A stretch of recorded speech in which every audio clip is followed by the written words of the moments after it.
சூத்திரர்கள் தான். ராஜராஜனே சூத்திர அரசன் தானே தவிர சத்திரிய அரசன் கிடையாது. சும்மா நீங்களாம் போலித்தனமாக சத்திரியங்கத்தியன் படம் போட்டுக்கிறது, வைசியன்னு சொல்லிக்கிறது, அதெல்லாம் கிடையாதுப்பா. அவன் வச்சிருந்த உன்னை தீண்டத்தை காலம் தானே சூத்திரம் பூரா. எல்லோரும் பிராமணர் அல்லாத எல்லோரும் தீண்டத்தை காலம் தான் அவனுக்கு. அடுத்தது சூத்திரனில் ஒரு உள்பிரிவு தான் பஞ்சமர். பிராமணர்கள் இங்கே கடைபிடிச்சது 2 வர்ணம்தான். 4 வர்ணம்னா பம்மாத்து பண்ணுற மறைமுகமாக ஆரியத்துக்கு துணை போகிறேன்னு அர்த்தம். எங்கடா 4 வர்ணம் இருக்குது?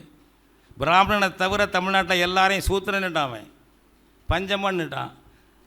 இப்போ நம்மளும் என்ன பண்ணுறான், நாங்கள்லாம் வைசியர்ப்பா, நாங்கள் சத்திரியர். எங்கடி சத்திரியர்? ஒன்று அவன் வச்சிருந்தது சூத்திரன் தான். நான் வேணா சொல்லுவேன், நம்ம ஆள்களில் வைசியர் என்று சத்திரியர் பேசிக்கிறாங்கல்ல, அவங்க முன்னோர்கள் எழுதின எழுத்துக்களை எடுத்து காட்டுவேன்.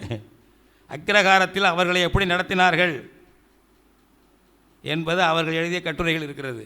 அதெல்லாம் இப்போ விரிவாக பேச வேண்டாம்.